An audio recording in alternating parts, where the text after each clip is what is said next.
Assalamualaikum warahmatullahi wabarakatuh. Selamat pagi anak-anak. Berjumpa lagi dengan saya. Melanjutkan materi kemarin ya. Tema 6 pembelajaran ke 3 dan 4 insyaallah nanti ya. Subtema 2. Sebelum kita memulai, mari kita baca doa terlebih dahulu surat Fatihah dengan harapan semoga ilmu kita dapat bermanfaat. Al-Fatihah.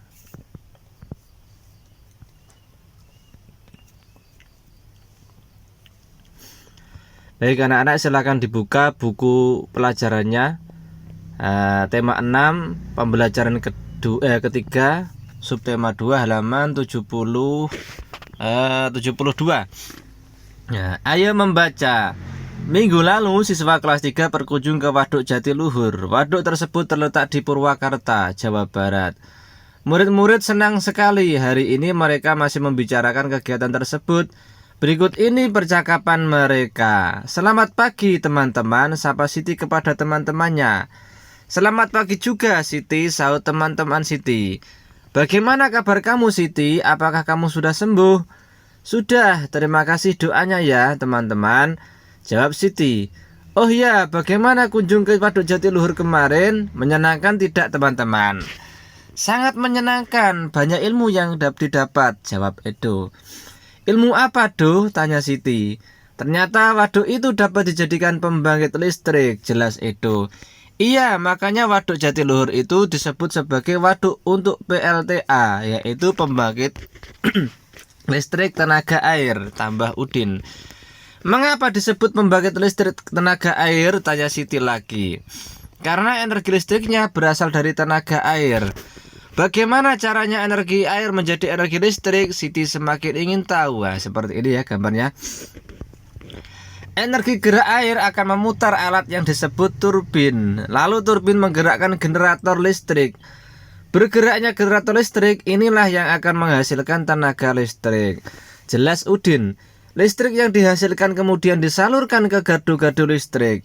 Lani menambahkan, nah dari gardu-gardu itulah listrik disalurkan ke rumah-rumah atau kantor-kantor. Edo melengkapi ya. Oh begitu ya, terima kasih ceritanya ya teman-teman, ujar Siti kepada teman-temannya. Begitulah keseruan pembicaraan Siti dan teman-temannya. Dari pembicaraan mereka kalian mendapatkan informasi tentang manfaat waduk sebagai pembangkit listrik. Selain sebagai pembangkit listrik, waduk juga digunakan untuk keperluan lainnya seperti irigasi atau pengaliran sawah, perikanan dan juga sebagai tempat wisata. Betapa besar manfaat waduk, oleh karena itu dapat dibayangkan apa yang akan terjadi jika waduk kering. Sawah-sawah akan kekeringan dan persediaan energi listrik menjadi berkurang. Sekarang coba pikirkan apa akibatnya jika tidak ada listrik. Apa pula akibatnya jika sawah kering?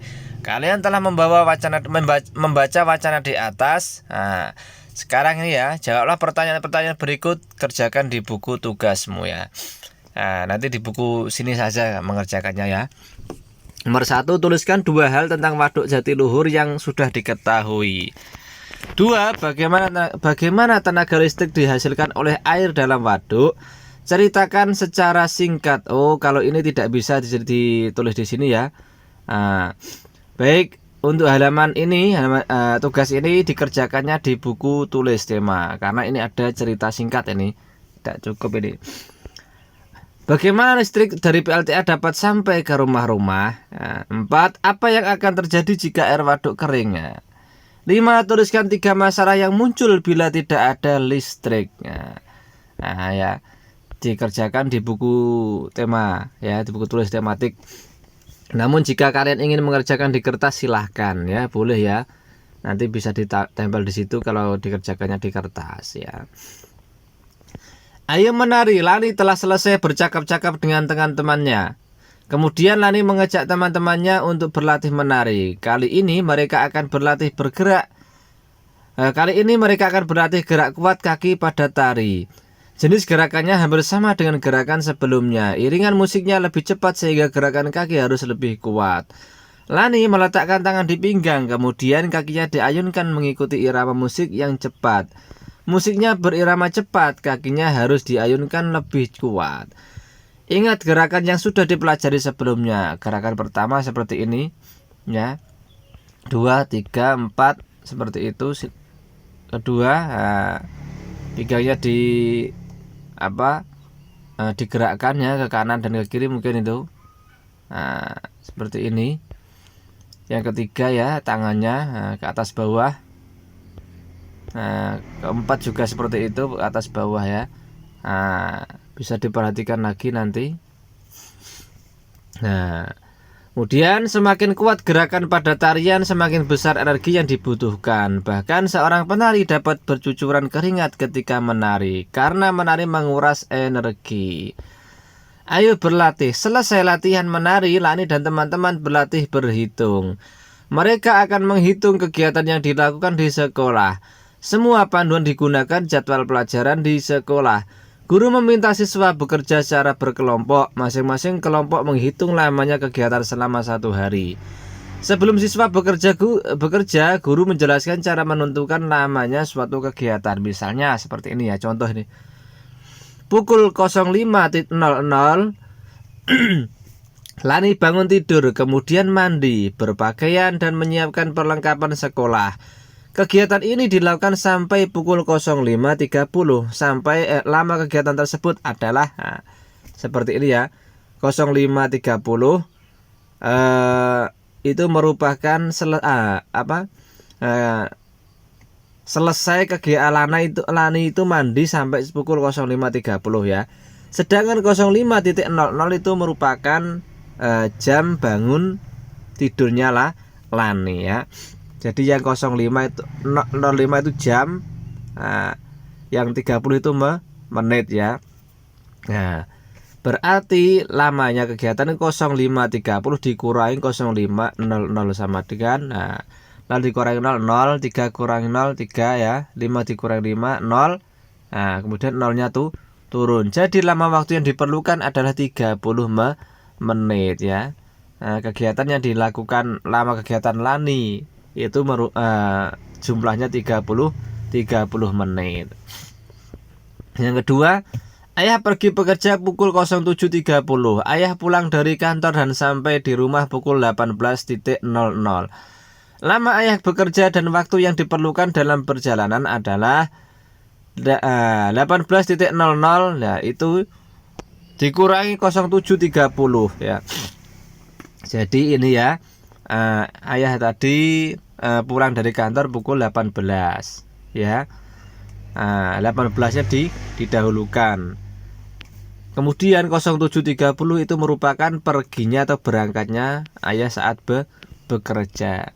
Jadi 18.00 sama cara mengerjakannya, yang jam dikurangi dengan jam, menit dikurangi menit ya.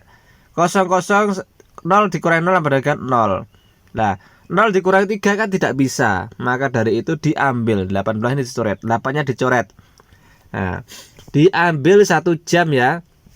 Kemudian yang 0-nya itu diubah menjadi satuan menit ya. 1 jam itu merupakan atau sama dengan 60 menitnya ya. Diambil 1 jam dan diubah menjadi satuan menit ini ya. Berarti jadi cara mengerjakan seperti ini. 18 menjadi 17.660 karena 60 itu merupakan menit. 17-nya tadi 18 diambil menjadi 1 jam menjadi 17.660. 07.30 ya, dikurangi 07.30. 0 dikurangi 0, 0. 6 dikurangi 3, 7 dikurangi 7, 0. 1 dikurangi 0 sama dengan 0 ya. Jadi ayah bekerja sampai 10 jam 30 menit ya. Lamanya seperti itu jumlahnya. Adakah cara lain yang kamu ketahui untuk menghitung lama waktu ayah bekerja? Berikut ini adalah jadwal kegiatan harian Lani. Berdasarkan tabel berikut, tentukan lamanya masing-masing kegiatan. Waktu 05.00 sampai 05.30. Kira-kira kegiatan mandi pagi, berpakaian dan menyiapkan peralatan sekolah. Itu 30 menit lamanya ya. Kemudian 05.30 sampai 06.00 sarapan. Nah, kira-kira berapa lamanya ya? Berapa menit? Ya, kemudian 06 titik 10 sampai 06.30 perjalanan ke sekolah kira-kira lamanya berapa? Dijadikan menit ya, sampai tidur malam, kira-kira kegiatan harian itu berapa menit, nanti dijumlah sendiri di sini ya. Nah, itu untuk pembelajaran ketiga. Untuk pembelajaran keempat ya, nanti silahkan dibaca sendiri ya. Silahkan dibaca sendiri, latihannya dikerjakan ya. Nanti jika kurang paham silahkan tanya ke Pak Wahab ya. Ya, nah, yang ya paham ya anak-anak. Saya kira untuk pembelajaran 4 bisa dibaca sendiri ya. Nanti kalau bingung bagaimana cara mengerjakannya, yang pertama bisa ditanyakan keluarganya. Kalau tidak, langsung saja tanya ke saya ya. Paham ya anak-anakku? Ya, mungkin hanya itu yang bisa saya sampaikan. Semoga bermanfaat. Kurang lebihnya mohon maaf. Wassalamualaikum warahmatullahi wabarakatuh.